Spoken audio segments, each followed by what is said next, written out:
Welcome to the third session of our webinar series, Wetlands in Action. Today with a focus on data-driven wetland monitoring, GHG hotspot and rewetting impact assessment. As a short recap, we already had two sessions, one about tracking carbon and GHG dynamics in wetland restoration, and a second about engaging citizens in wetland restoration and conservation. And you can find the recordings for these sessions at our project websites that are shared now in the chat. So yeah, feel free to take a look at the first two sessions there. This webinar series is a collaboration from EU-funded sister projects ALFAwetlands, Restore for Seas, WET Horizons, and REWET. And Restore for Seas just ended in December, but supported the setting up of this series and also contributed to the first session. So yes, they are still part of this webinar series. The other projects are ongoing but ending this year, so we are more or less in the final stages of our projects with first results to present. Yes, so stay tuned about the results of the projects. My name is Corinna Barnstedt. I'm the communication manager of WET Horizons project. And as speakers, we have today Alexandra Barthelmes from Greifswald Meyer Center and Michael Zuckow Foundation, who is contributing with her research to WET Horizons and ALFAwetlands projects. And Jonas Franke from REWET project partner Remote Sensing Solutions. Before we start, I would like to go over some basic rules. So as you know from registration, this session will be recorded and thus will be available for the public afterwards. Please keep your microphones muted unless you're invited to speak. We will have question and answer sessions after each presentation where you are also able to speak up. But in between, please use the chat box to post your questions and comments. Screen sharing is only allowed to the presenter and host. And if you have any technical issue, please contact the host privately. Among other activities that the sister projects are jointly working on, we created a LinkedIn group called Wetlands Restoration, as we realized that such a group didn't exist before. So it is thought as a platform for wetland restoration experts to exchange. And we do hope that it will be used also after the project's end. So we invite you to join this group and use it to share your research, your input there, and to learn about new insights into wetland restoration from other LinkedIn members. Let me also briefly go over the agenda for today. So after this introduction, we will have the first presentation from Alexandra Barthelmes about GHG emission hotspot mapping in the EU, followed by a question and answer part. The second presentation will be held by Jonas Franke about remotely monitoring and assessing the impact of rewetting and wetland restoration, which will be also followed by a question and answer. And after that, we will wrap up the session. So let's start with the first presentation. I would like to introduce our first speaker. Dr. Alexandra Barthelmes is a senior researcher at the University of Greifswald and Greifswald Meyer Center in Germany and in the team of the Michael Zuckow Foundation. She works alongside more than 50 passionate peatland scientists at the Greifswald Meyer and is involved in also WET Horizons and ALFAwetlands projects. Her team provides geographic information on Europe's peatlands for the projects. Please, Alexandra, the floor is yours. Thank you, Corinna. I would like to introduce to you work that have been carried out across the last 2 years already in collaboration between the Greifswald Meyer Center, Lucke, Finland, and the Radboud University in the Netherlands. So it is about identifying hotspots of greenhouse gas emissions from drained peatlands in the European Union. And I'm giving this insights on behalf of the author teams that you can also see here. Then next. Yeah, here we go. So just to recap for you, peatland use in the EU. So peatlands in the European Union are drained and used for agriculture, forestry, and peat extraction. And you can see here on the map what is for the most important. So for the European countries, the amount of peatland that they have and how they are used, displayed in this map with the circles. You can see that we have the biggest areas in the northern central part of Europe. And you can also see that there's a kind of gradient that more in the south of this area, it's agriculture dominating. But if we can go to the Baltics and Scandinavia, forestry on drained peatland kicks in. And this, how to put it in relation to the world. So the European Union is the second largest emitter of greenhouse gases from drained peatlands globally. You can see here the countries of the EU and also the big circle on top. This is the summarized greenhouse gas emissions and area that's cultivated and drained. So as you can see here, there is a disproportional high emission in some sectors. And you can see in the inner circle, there's the area of drained peatlands in the EU, the blue one, and this is 3% of the agricultural area. And this emits 25% of the greenhouse gas emissions from from agriculture.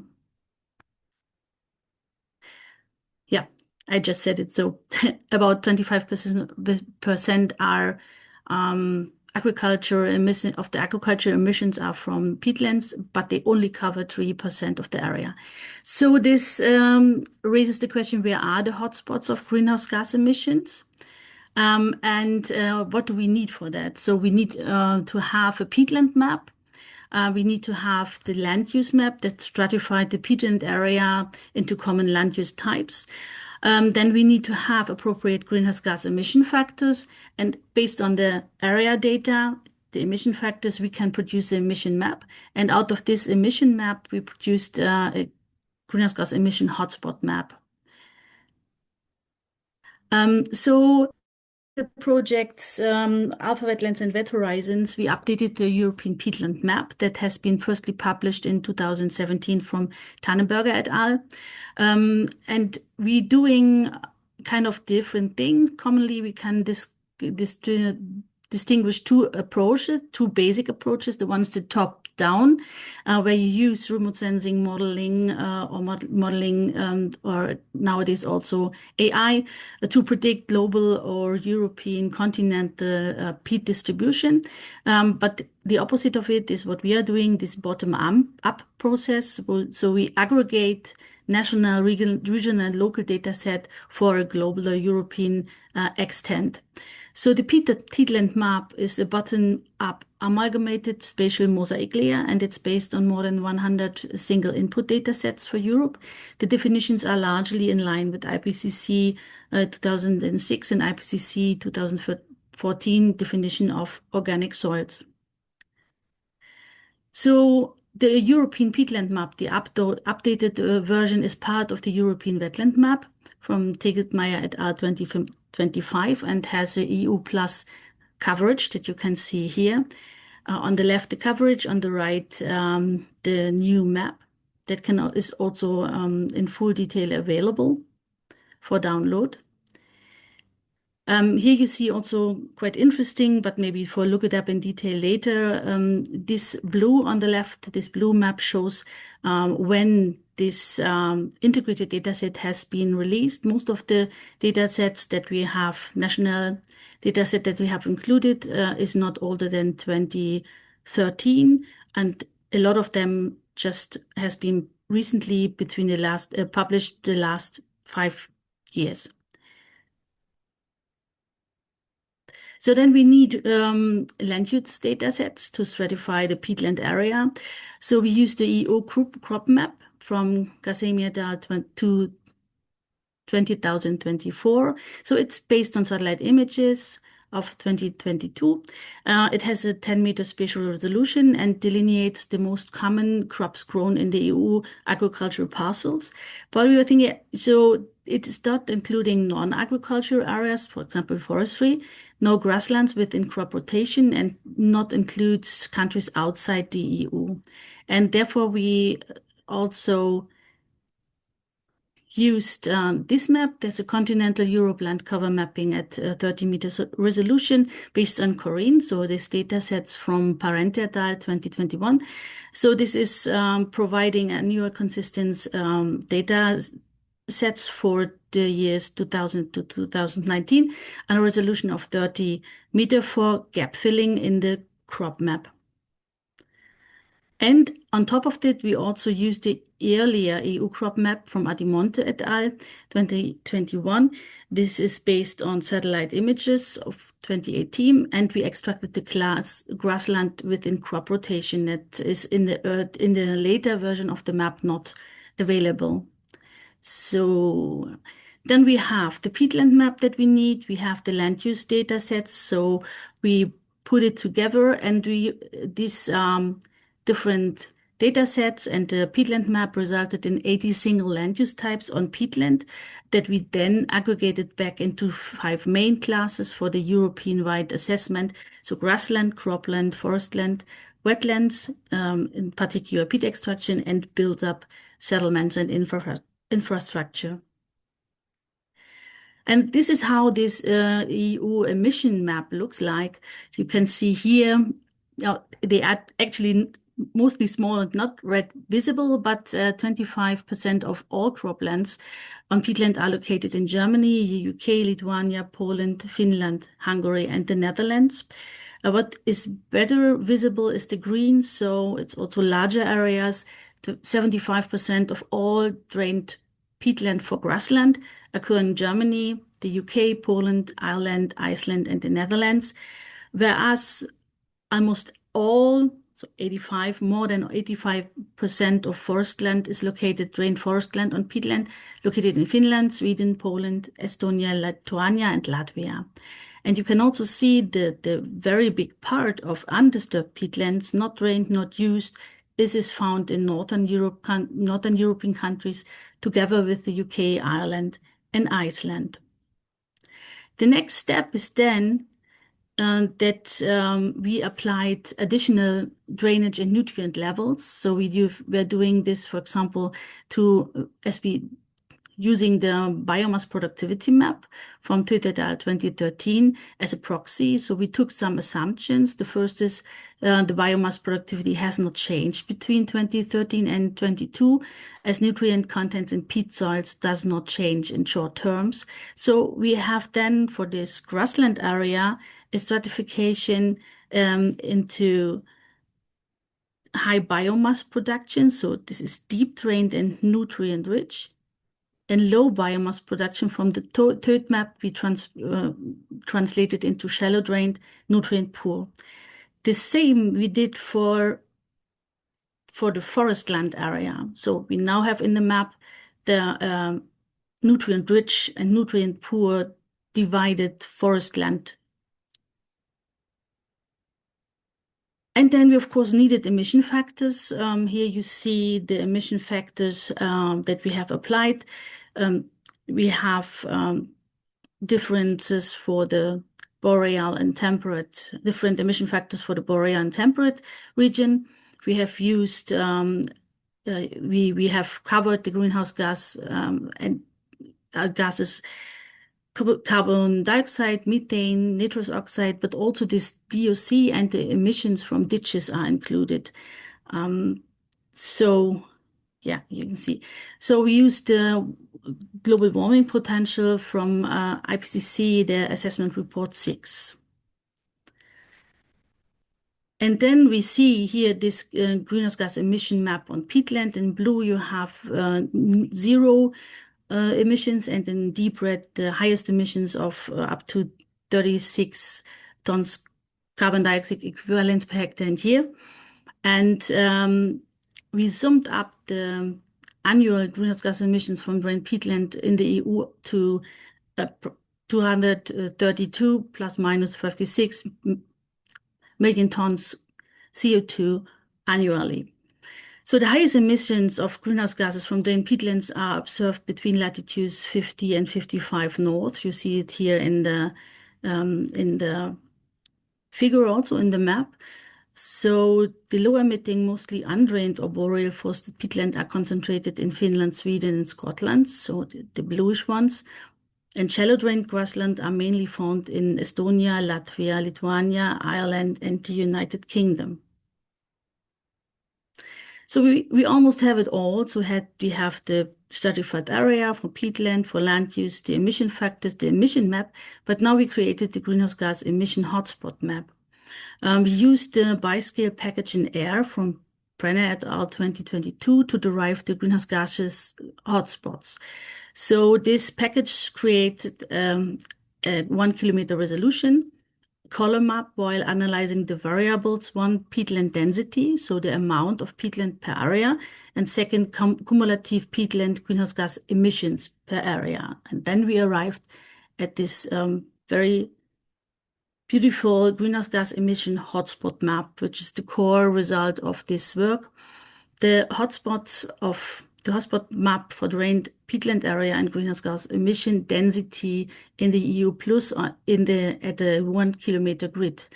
So high peatland density is here depicted in blue colors.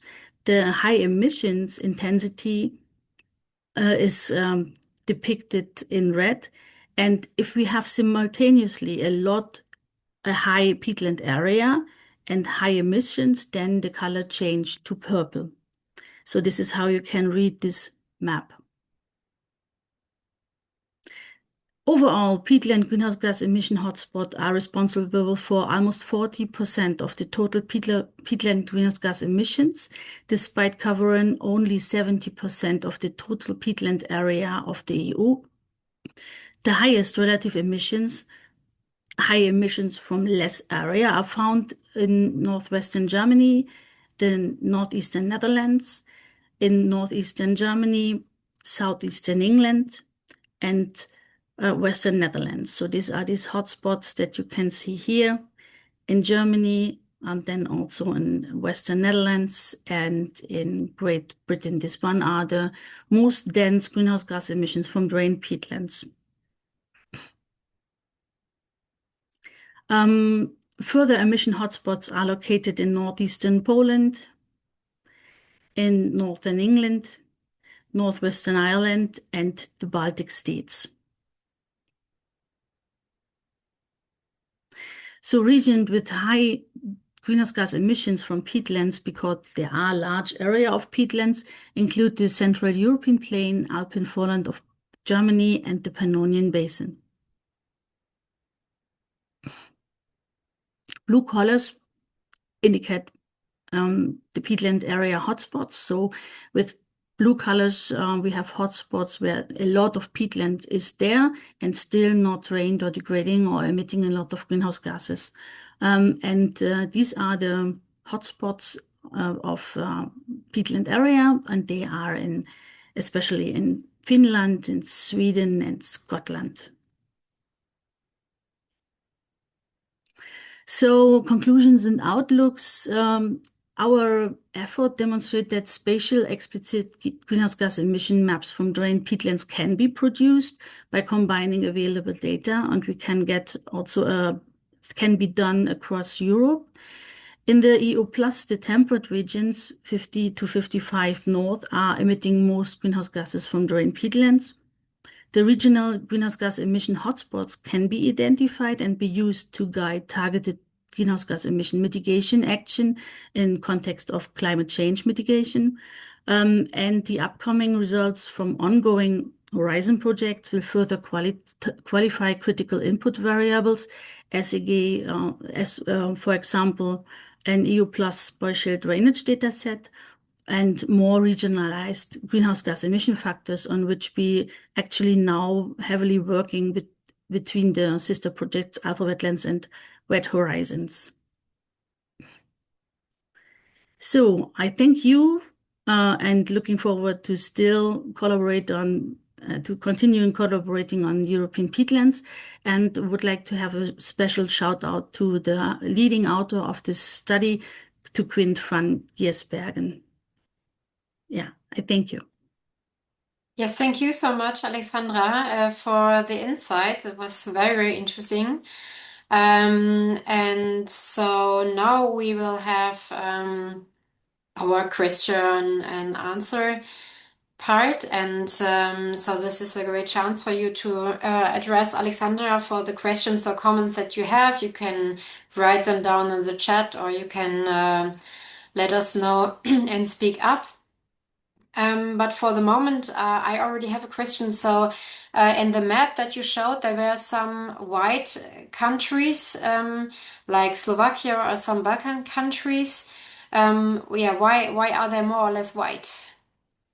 Yeah, actually, for example, for those that are really white, we don't have so much data already. So there is, we could not find, so we are looking for what we can get. We are addressing, we are contacting administrative bodies, asking for data. But for these countries, actually, we did not get much data. And this is where we also have to improve our map, of course, and would like to target in future actually Southeastern European countries to complete. I think that there will not be as much peatlands in these countries than we have in the Baltics or in the middle, so in Germany or so. But I still think there should be more than we have in the map. Yeah. Okay. Yes. So let's see if it's possible to gather more data from these countries.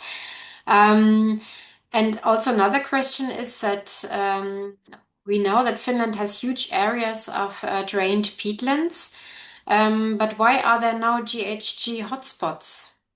This is the knowledge behind. So if you look to the emissions factors, so one step back, actually Finland has it's really the very first country that has the most of the drained peatland, but they have almost everywhere forest on top, and the emission factors are clearly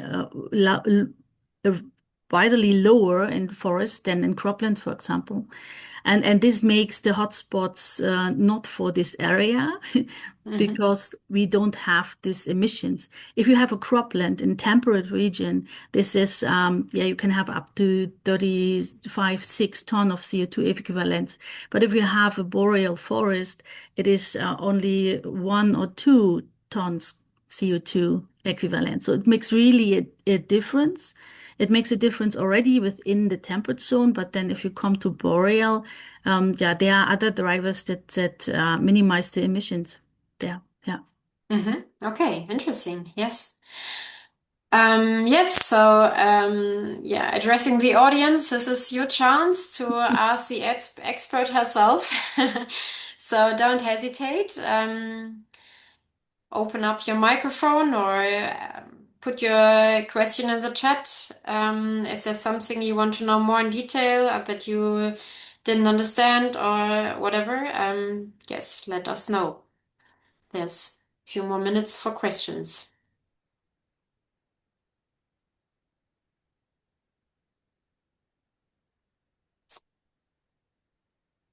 Or maybe the presentation was so good that all questions are answered. I don't know. Oha. Yeah. What is your favorite part of your research? That's one Um, question. actually, I'm a very visual person, and my since this project, so we could a bit also buy other equipment, and now we have these gaming screens, that we can open up the satellite imagery, the maps, having beside them some some work documents or so, and sitting in front of this screen and looking on satellite imagery around the world. So it's really something that makes me really happy. So and digging for data. So sometimes I feel a bit like a detective, and grabbing what I can get and then looking from the data that's cited and look at the satellite imagery if I can for a specific area see something. So it's kind of nerdy things Mhm. that I like pretty much on my work. Yeah, but it matches your task, so that's a Yeah, yeah, perfect yeah, match but then. no, but that's why we write the proposals ourselves, you know. Yeah. There's some more questions coming up. So Joe Anthony's asking, how long will it take to measure emissions from peatlands during research? So this is I think it depends a bit on the quality. So if you would like to measure highest quality, then you would install eddy coverage tower, but they are also very intensive in terms of money and also in terms of maintaining. Then we can a bit more quicker is like you have this greenhouse gas emission chambers that you can put there. But to have reliable data, you should at least measure half a year, better 1 to 3 years, because this is also the emissions are very variable. So if you have a summer, for example, where we have drought, you will get much more emissions from even some considered pristine peatlands. To get a really good databases, you would have maybe 3 years or so. The nice thing is that we have had a lot of measurements the last 20 years, especially the last 5 to 10 years. And then you can so what we are doing a lot is analyzing this reported, published emission data and bring this all together in these emission factors. So you don't have to do it all yourself. Um, but yeah, then you would need to know if the others of which measurements you take are good quality. So you have to analyze it. But this is the way that it come together. Mhm. Yeah, so long-term data that you can use it as open access, thanks to open access data. There are a couple more questions. We don't have so much more time, but we will go quickly through them. So Urs Merten Bösche is asking, are the GIS layers publicly available? So the updated peatland map is available. And I also think that we have made available the GIS data for the hotspot map, but I'm not sure. I can put in a link. I can look it up and put in a Mhm. link the link to Zenodo? the publication. Yes. I Okay. will do I it. also put the ad to the Wet Horizons website. I think sent is guiding on to Yeah, the Zenodo, but I'm not 100% sure right now, so it I doesn't. checked the Yeah, maybe link. you put it Yeah. again. Perfect. Yes, and Azim is writing, thanks for the nice presentation. I am curious about the data, particularly primary data in your research designs. Is it mainly based on the secondary data?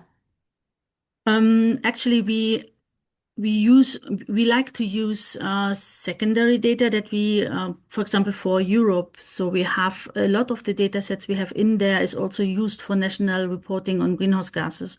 So this is high level compiled data on a national basis, but also if we have nice contacts to peatland researchers that are working in their country for these peatland maps. And this is kind of the highest level we can get, partly administrative.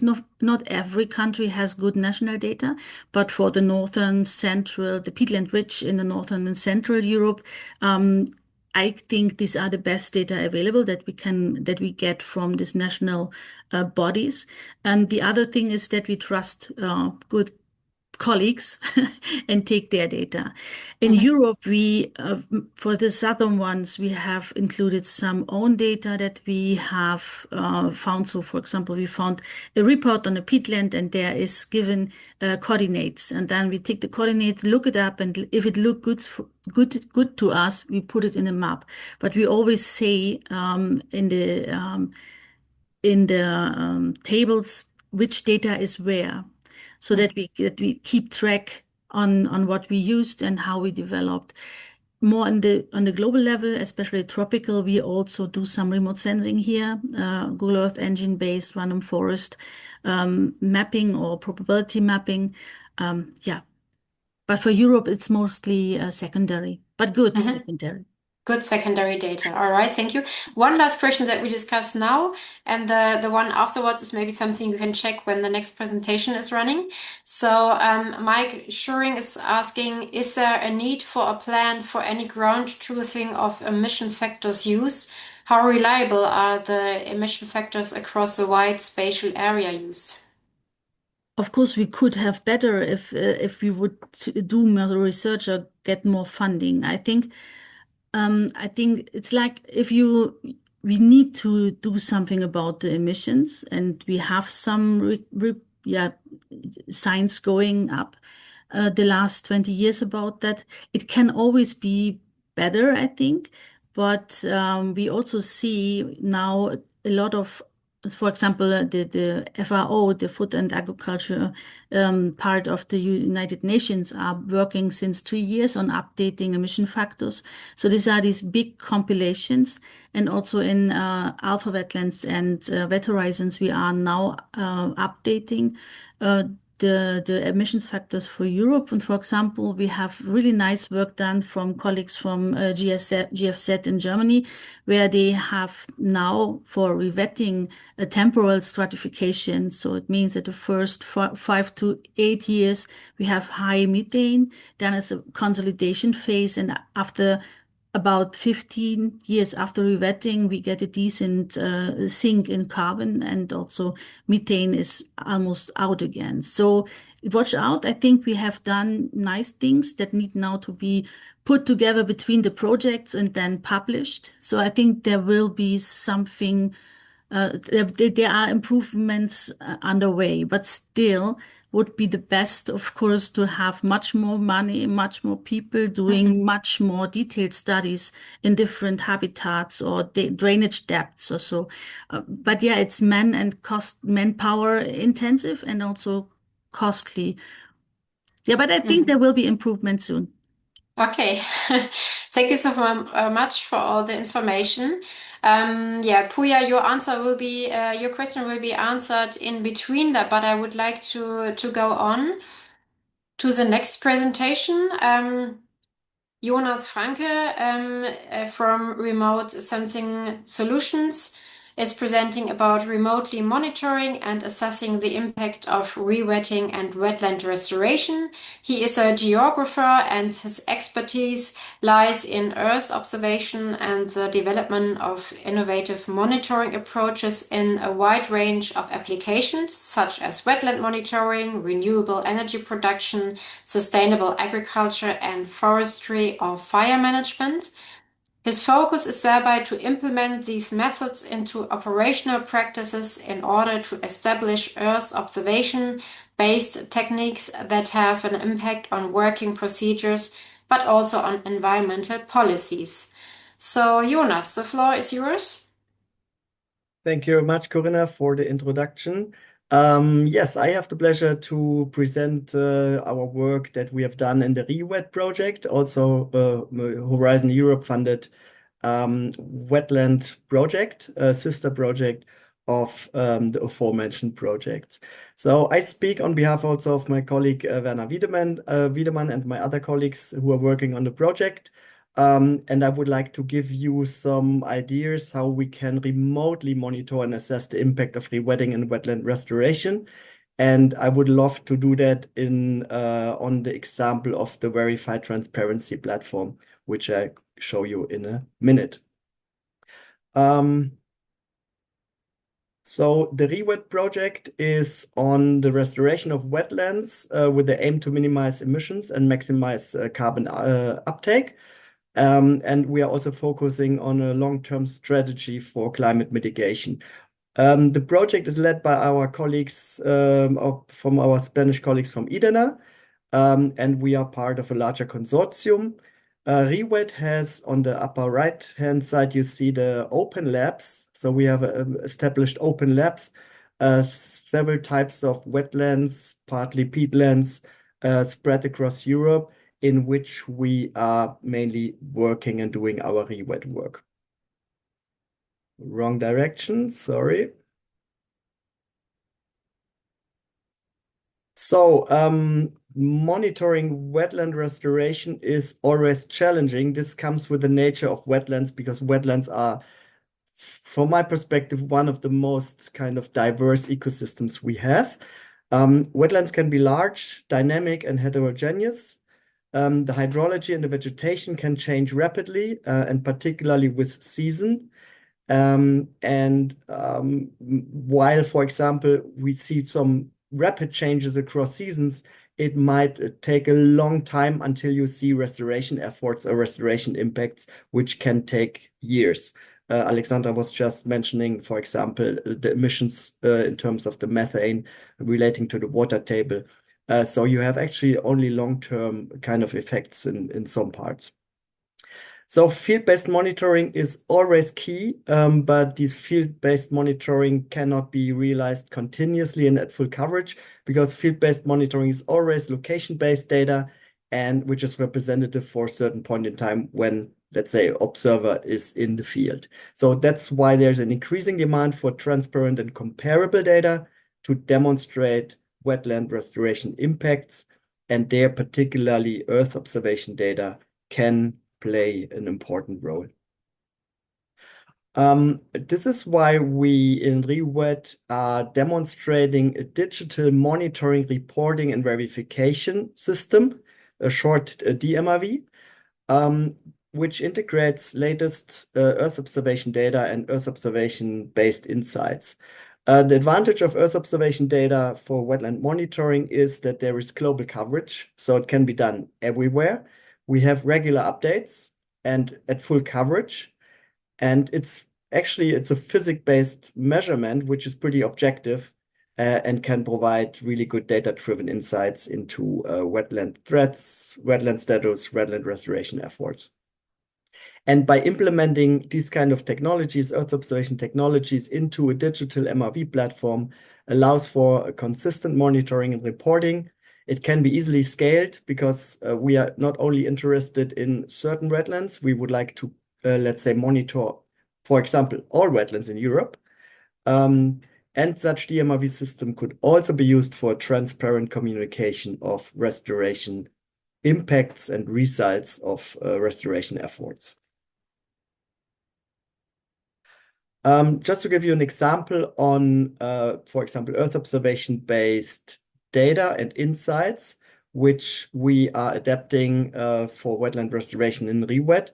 So, for example, the upper map you see, it's a surface water occurrence map.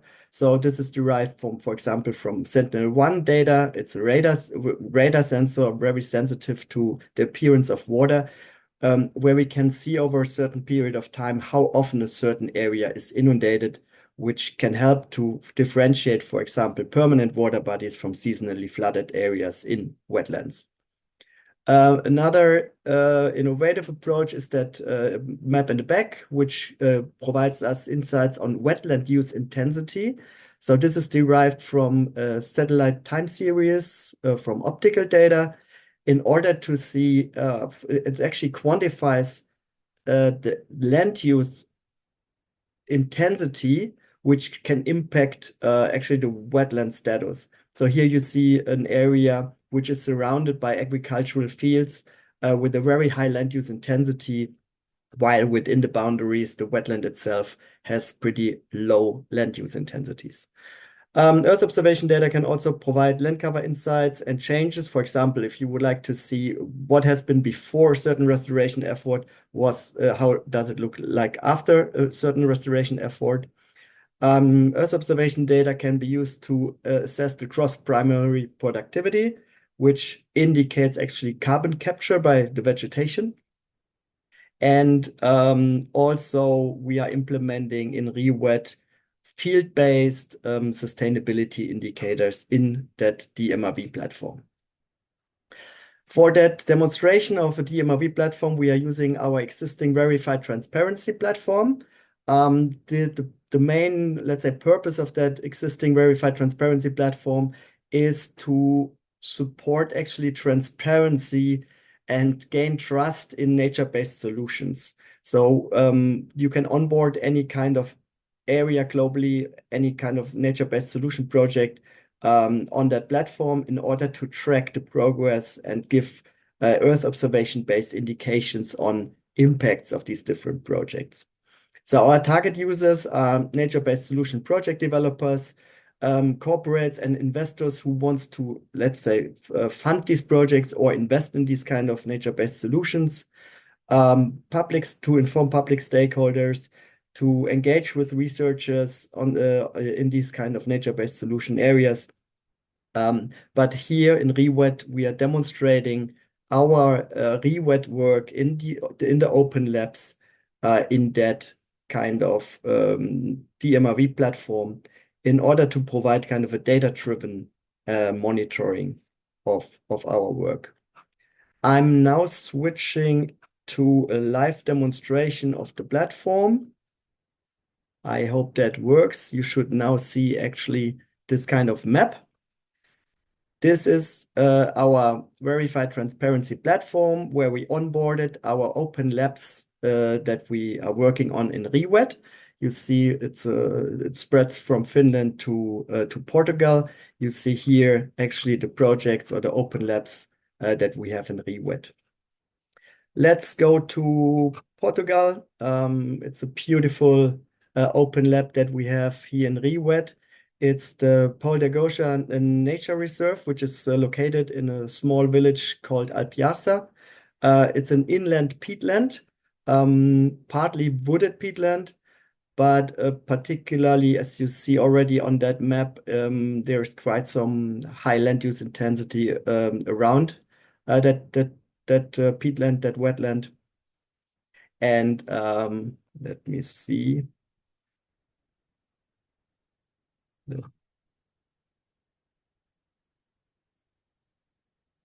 There we go. And here in that DMRV platform, we have various kind of insights.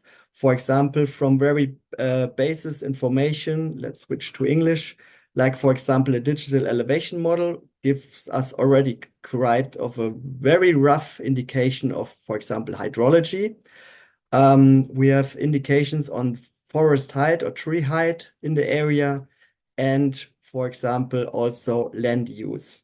We also have historic insights on land use derived from Earth observation data, for example, 1990 compared to recent land cover. You see here that, for example, some water bodies have been established within the wetland as part of a restoration effort here. More interestingly, we are using certain activity data. As said earlier, for example, we have the gross primary productivity since 2000. So you have a long time series of insights on, actually, it's an indicator for carbon capture by the vegetation with an increasing trend of the gross primary productivity since 2000. So we can also see, for example, the latest data sets. Let me go here. For example, where you see the seasonality of higher productivity and lower productivity depending on the season, the seasonal effects here. This also reflects in information about biomass, for example. We see also increasing trend of the mean biomass density. In 2022, we had approximately a biomass estimation of almost 70 tons per hectare for that peatland area here in Portugal. We have the surface water occurrence, where you see particularly the permanent water bodies. Wetland use intensity, as mentioned earlier. Let's say within these kind of boundaries of that peatland, you see very low wetland use intensities, which gives you good indication on, let's say, the protection status and the conservation of that peatland. While you always have to see in the surrounding that lighter colors indicating a very high land use intensity, which might also influence, for example, things like water quality within the wetland. And then also, let's say the DMRV shows you latest satellite images, so you can continuously monitor the area. Also very interesting is satellite trend analysis. For example, here we have vegetation change since project start. In 2021, that area has been designated as a local nature reserve. And this trend analysis allows us to map the time series since it was kind of turned into a nature reserve and what happened until today. So in green, for example, you see vegetation gain area, and in blue, you see some vegetation loss area. And for example, when we zoom in here a little bit, what you see here, the vegetation gain was achieved over an area that was formerly used as a motorcycle, like a motocross kind of parcours. That was kind of restored, and you particularly see that vegetation gain in this area. You also see some smaller areas of vegetation loss. The Open Lab managers can tell you the story a little bit better. I assume that this part, there has been a kind of a visitor center established. So these kind of small vegetation loss areas might be related to that establishment of the visitor center. But also whenever you, for example, as a restoration effort, remove invasive species, you might also see temporarily kind of that vegetation loss in that intervention areas. The DMRV platform gives you also here in the dashboard a trend analysis of vegetation indices for the last 5 years on the moisture trend of vegetation. We have rainfall data, monthly rainfall sums, also very interesting, particularly if you have a drought situation, to interpret a little bit what you see. For some areas, you might even have drone insights from very high resolution drone data, which was the case for that area here in Portugal. So you can implement even very high resolution data, which provides you really good insight on very specific vegetation types. For example, you can derive canopy height models from it to really actually give estimates on individual tree heights. You can derive very high resolution land cover data sets at centimeter level in order to get more insights on the wetland status. Interesting for some parts, also for storytelling, everything is in 3D. So the whole DMRV system gives you a 3D globe, and everything can be kind of analyzed also interactively in the platform. Last but not least, key performance indicators derived from these kind of Earth observation data insights, particularly vegetation gain area, vegetation loss area, the sum of biomass within the wetland. And our colleagues from EDENA also derived field-based indicators on a sustainability index, which is moderate here in this case, social sustainability. If you want to know more about these, everything is, let's say, explained here in that info boxes. We have a high environmental suitability index and a low economic sustainability index for that wetland here.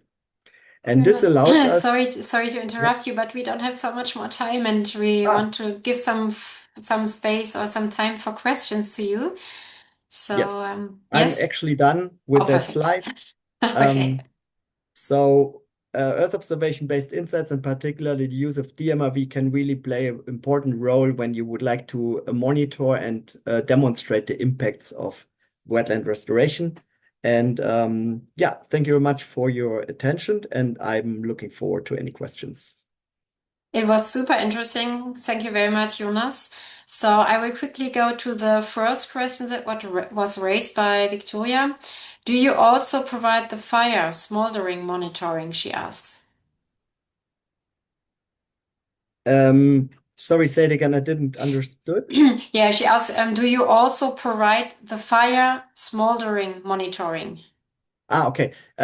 Which is also implemented is actually the detection of active fires, yes. But it really depends on how, let's say, what is the fire radiative power, let's say, if the satellite can detect it. So with the peatland smoldering fires, it really depends on the emission intensity of the, let's say, the temperature of that fire in order to be able to be detected by satellite. But yes, active fires are also part of the DMRV platform. Mm-hmm. Okay. And Joe is asking, can the satellite data trace back to 1991? Yes, at a little bit lower or moderate spatial resolution, because let's say we can even go back to the 80s or late 70s, but then we have really lower spatial resolution.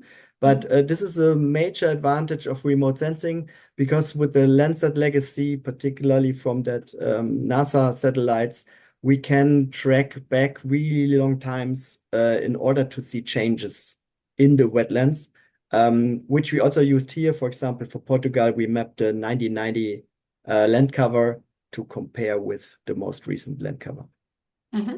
Okay. Another question by Pierre Gottschalk is, how does it work for a user who is interested in a particular area which is not yet part of your portfolio projects?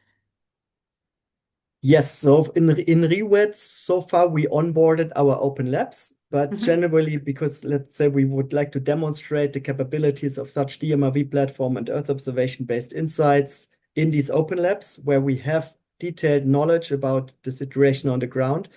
In the long term, we would like to establish, of course, the DMRV system for other areas in order to then be able to offer such DMRV platform for general wetland monitoring. So not sure about the future possibilities. So the technology is there. In REWET, we had the opportunity to onboard the open labs. But I guess this is just the start. We would like to establish, particularly for restoration monitoring projects, such DMRV systems in the future.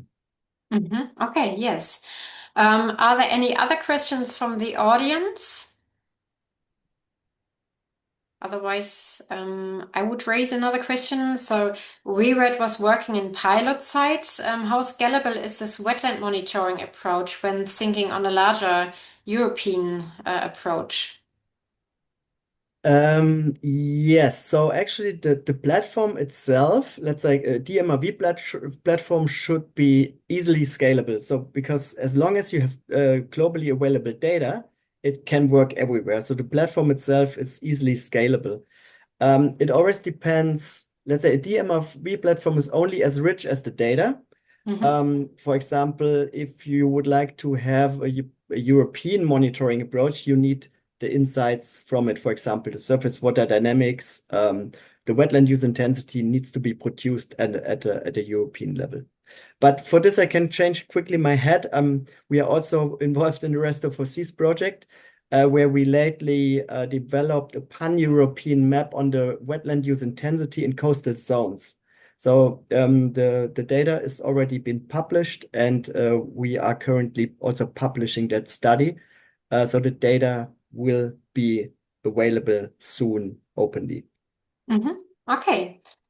Thank you very much, Jonas. I just check if there's another. Oh, there's an invitation for you. No question. So you can have a look at it. Meanwhile, I would like, as the time is running, hand over to Irina from ALFAwetlands project, because she will introduce the final feedback questionnaire to you, which we will use to, improve the next upcoming sessions. So, Irina, the floor is yours.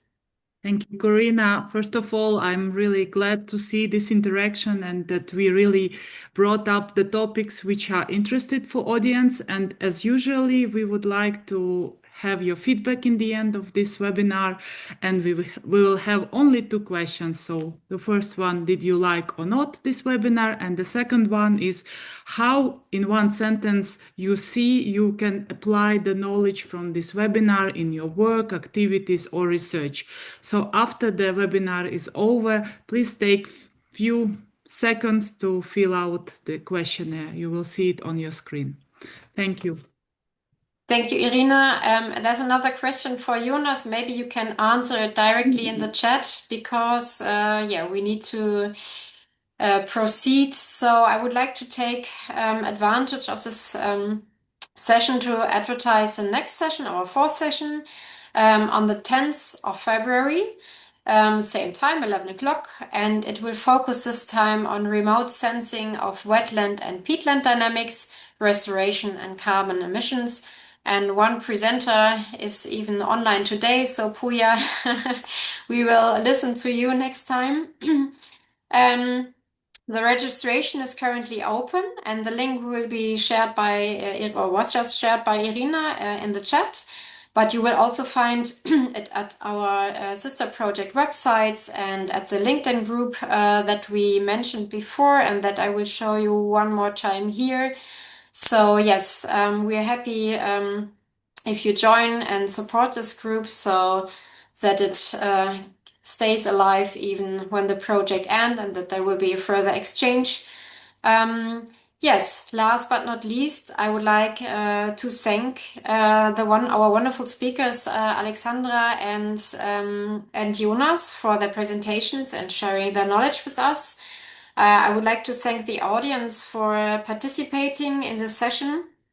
And I would like to thank my dear colleagues from the sister projects, Irina from ALFAwetlands, who's putting so much efforts into these webinars, Maria from REWET, who's always creating these nice banners and supported the series, and Lena, who's also from WET HORIZONS, for the technical support, which is super, super helpful.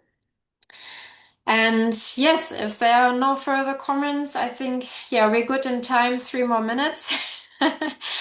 Yeah, thank you and have a nice day, and see you at the next session, I would say. Goodbye.